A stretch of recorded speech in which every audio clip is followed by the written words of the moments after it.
So the attempted assassination of Donald Trump on a campaign trail in Pennsylvania on the weekend didn't come to the surprise to many because every presidential candidate, no matter what party they are, United States is up for public scrutiny and people may not like them and want to take them out.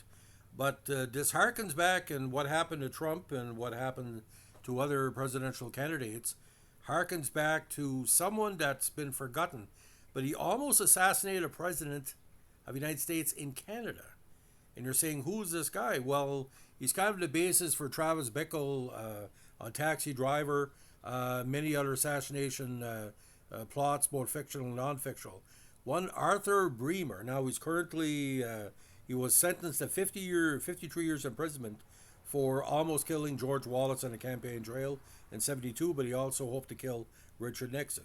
Now, born in Milwaukee, he attempted to assassinate U.S. Democratic presidential candidate George Wallace on May 15, '72 in Laurel, Maryland. He had left Wallace permanently paralyzed from the waist down. Now, Bremer was found guilty and sentenced to 63 years, 53 after an appeal, in a Maryland prison for the shooting of Wallace and 3 bystanders. After 31 years in incarceration, he was released from prison on November 9, 2007. And ironically, he's still alive. He was born in Milwaukee, the third of 4 sons to William and Sylvia Bremer. He was raised by his working class parents on the south side of Milwaukee and lived in a dysfunctional household. He stated, "I was escaped by ugly reality by pretending I was living with a TV family, and there was no yelling at home or no one to hit me." He did not make friends in school, where he was shunned and ostracized. Despite his problems, he graduated from South Division High School in January '69. Now, after graduating from high school, he briefly attended Milwaukee Area Technical College, studying aerial photography, art, writing, and psychology, but dropped out after 1 semester. Now, employed as a busboy at the Milwaukee Athletic Club from March '69, in '71, he was demoted to kitchen work after customers complained that he talked to himself and he whistled and marched in tune with music played in a dining room. Angered by his demotion, he complained to the program planner for the Milwaukee Commission of Community Relations. The complaint was investigated and dismissed. He eventually quit his job at the club on February 16, '72. Now, on September 1st, 1970, he got a part-time job working as a janitor at Story Elementary School, which he quit after almost 16 months on January 31st, '72. On October 16, '71, after an argument, he moved from his parents' house to a 3-room, 1-bedroom apartment near Marquette, where he lived until May 9, '72. Now, late on the night of November 18, '71, he was arrested for carrying a concealed weapon and for parking in a no-parking zone. A court appointing psychiatrist declared Bremer mentally ill, yet stable enough to continue to live in the community. He was released after paying a fine of $38.50. Now, on December 8, '71, he pled guilty to disorderly conduct. On January 13, '72, he went into the Casanova gun shop in Milwaukee and bought a snub-nosed Charter Arms undercover .38 caliber revolver for $90. Now, after a short relationship ended and he quit both of his jobs, on March 1st, '72, he began writing his assassin diary with the words, "It is my personal plan to assassinate by pistol either Richard Nixon or George Wallace. I intend to shoot one or the other while he attends a campaign rally for the Wisconsin primary." Now, on April 10th, and I don't know how he crossed the border, he traveled from Milwaukee to Ottawa, which Nixon was about to visit. 3 days later, dressed in a business suit with a Vote Republican sticker on it, wearing sunglasses with a revolver in his pocket, Bremer went out intending to assassinate Nixon, but found no opportunity. Security was tight, making it impossible for Bremer to get close enough to Nixon, and he doubted whether any bullets would go through the glass of Nixon's limousine. 3 days later, on April 13th, Bremer thought he saw Nixon's limousine outside the center block in Ottawa, but it had disappeared at a time he could retrieve his revolver from his hotel room. Now, on May 4th, '72, after a 10-day break from writing, he realized it was almost impossible to assassinate Nixon and decided it was Wallace's fate to be his victim, even though his diary entries never showed the same level of interest or enthusiasm as they did with regard to assassinating Nixon. He made this clear in his diary writing, "He certainly won't be buried with the snobs in Washington. I won't even rate a TV interruption in Russia or Europe when the news breaks. They've never heard of Wallace." The following day, he checked out 2 books from the public library in Milwaukee, both detailing the assassination of Senator Robert F. Kennedy by Sirhan Sirhan by Aziz Shiab, and RFK Must Die by Robert Blair Kaiser. Despite his lack of enthusiasm, early in the morning of May 9, 72, he took a car ferry to Ludington, Michigan, and visited the Wallace campaign headquarters in Silver Lake and offered to be a volunteer. That week, he attended a Wallace rally in Lansing and in Cadillac. And you see a lot of parallels with this in Taxi Driver. You have to watch the movie. Don't want to give it away. Off the afternoon of May 13th, Kalamazoo police received an anonymous phone call saying a suspicious looking person had been sitting in a car near a National Guard armory. When questioned, he said he was waiting for the Wallace rally to begin and wanted to get a good seat. He was photographed at the rally that evening, where he had a clear opportunity to shoot his target, but according to his diary, he did not do so because he might have shattered some glass and blinded some stupid 15-year-olds who stood nearby. Now, the following day, Bremer set out for Maryland and made his final diary entry. Now, he turned up in Wheaton, Maryland for Wallace's noon appearance at Wheaton Plaza for a shopping center rally on May 15th. He was dressed in dark glasses, patriotic red, white, and blue, wearing his new campaign button, which said Wallace in 72. He strongly applauded Wallace in contrast with many others present, who heckled and taunted him. 2 tomatoes were thrown at Wallace during the rally, but both missed. Based on this reception, Wallace refused to shake hands with anyone present, denying Bremer the opportunity to carry out his plan. At a second rally at Laurel Shopping Center, 60 miles away in Laurel, there was minor heckling, but it did not last. About 1,000 people were present. They were mostly quiet and was generally a friendly crowd. After he finished speaking, he shook hands with some of those present against the advice of his Secret Service guards.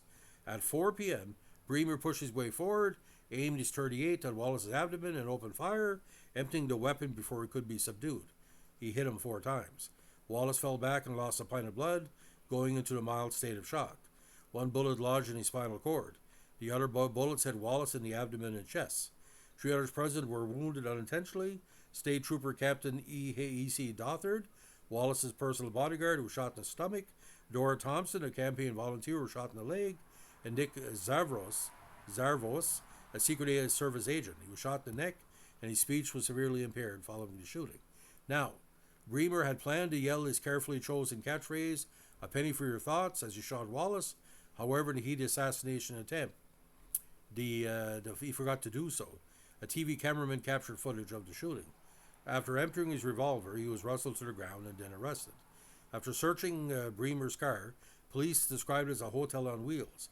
In it, they found blankets, pillows, a blue steel 9mm 13-shot Browning high-power semi-automatic pistol, binoculars, a woman's umbrella, a tape recorder, a portable radio with police band, an electric shaver, photographic equipment, a garment bag with several changes of clothes, a toilet kit, a 72 copy of the writer's yearbook, and the 2 books he had borrowed from the Milwaukee Public Library 10 days earlier.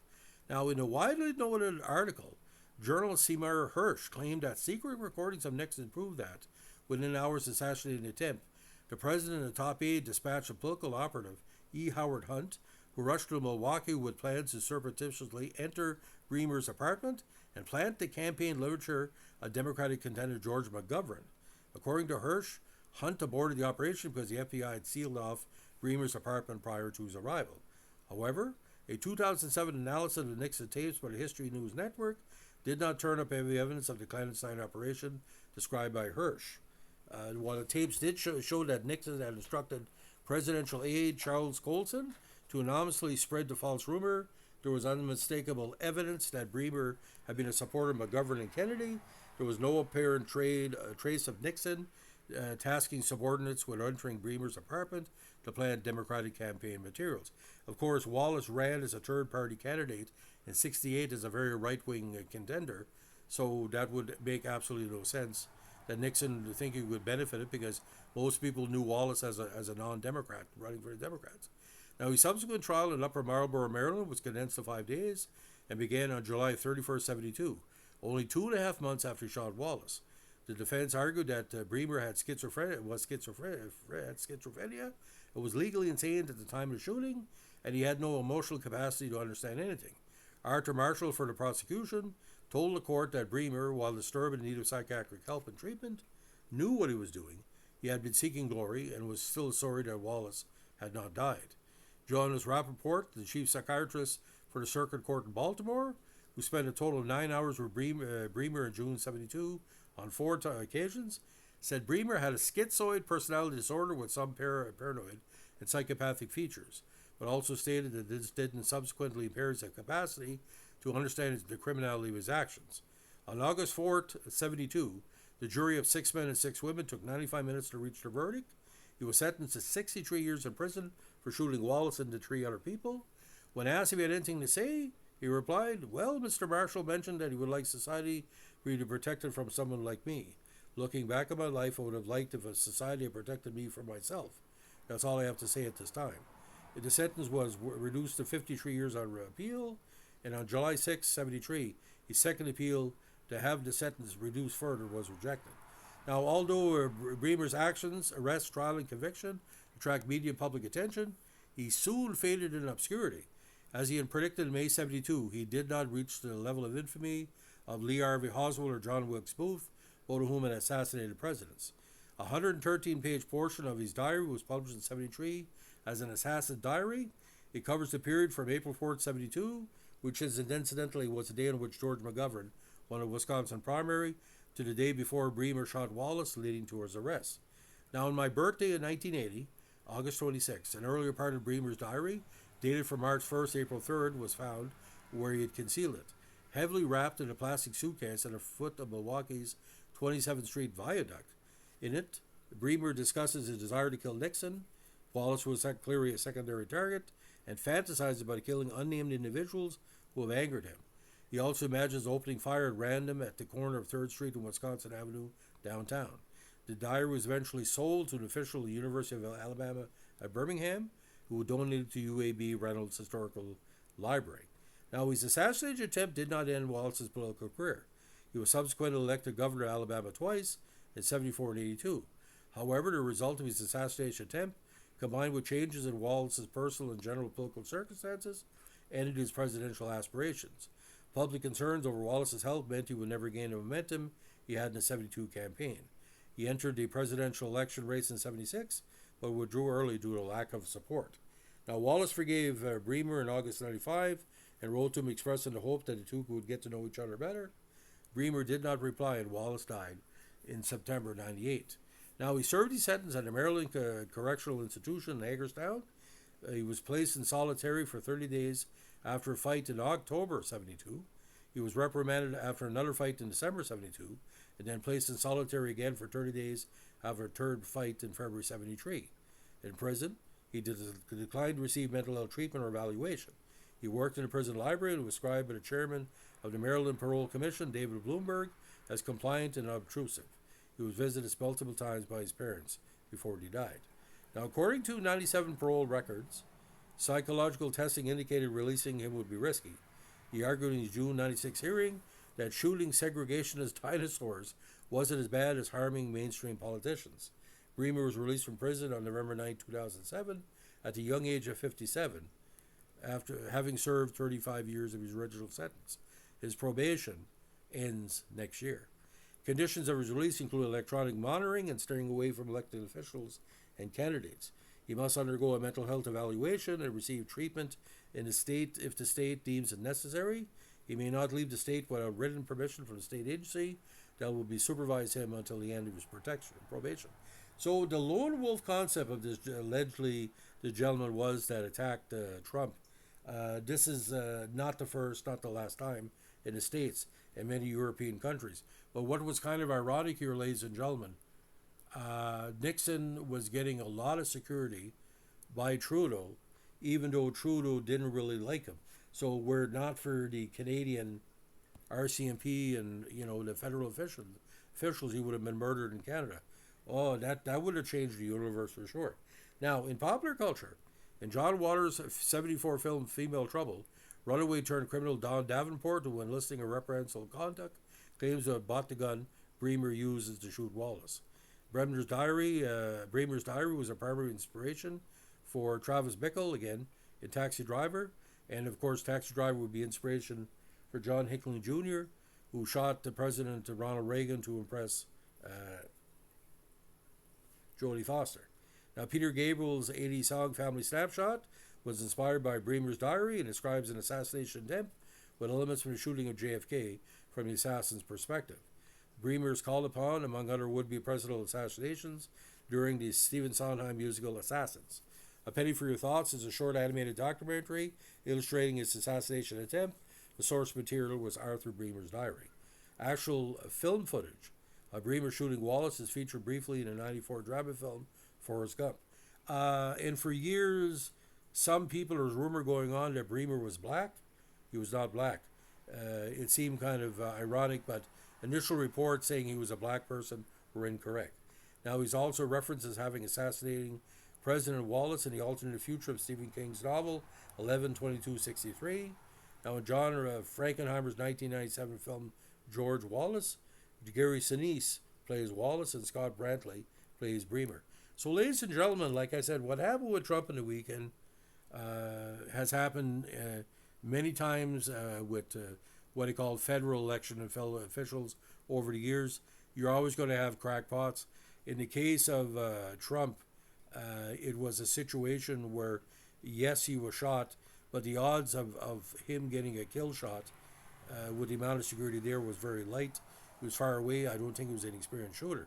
But this guy got point-blank range. There was a time, ladies and gentlemen, especially if you see the old tapes of Bobby Kennedy going in the crowd and having the people ruffle their hair. Assassinations can happen quickly. Assassinations can happen historically. They can happen, not say without notice, but if you get a crazy person an opportunity to do it, whether you're Democratic, Republican, Conservative, Liberal, NDP, Green, Libertarian, whatever, it's going to happen. And like I said, if he would have brought something, an explosive, or something would have killed Nixon, can you imagine the story? President murdered in Canada. Life's a crazy place. When I first heard about that, it only really came out later on, and some U.S. media didn't want to confirm it, basically saying, "Well, I don't think Canada saved Nixon." Of course we did. He was there to kill Nixon, so 2 more years of Nixon, you blame Canada, blame Canada. Listen, ladies and gentlemen, have a great day. A little bit of information for you. If you like what we're doing here, we're a historical podcast. Let us know what I like, comment, subscribe, or share.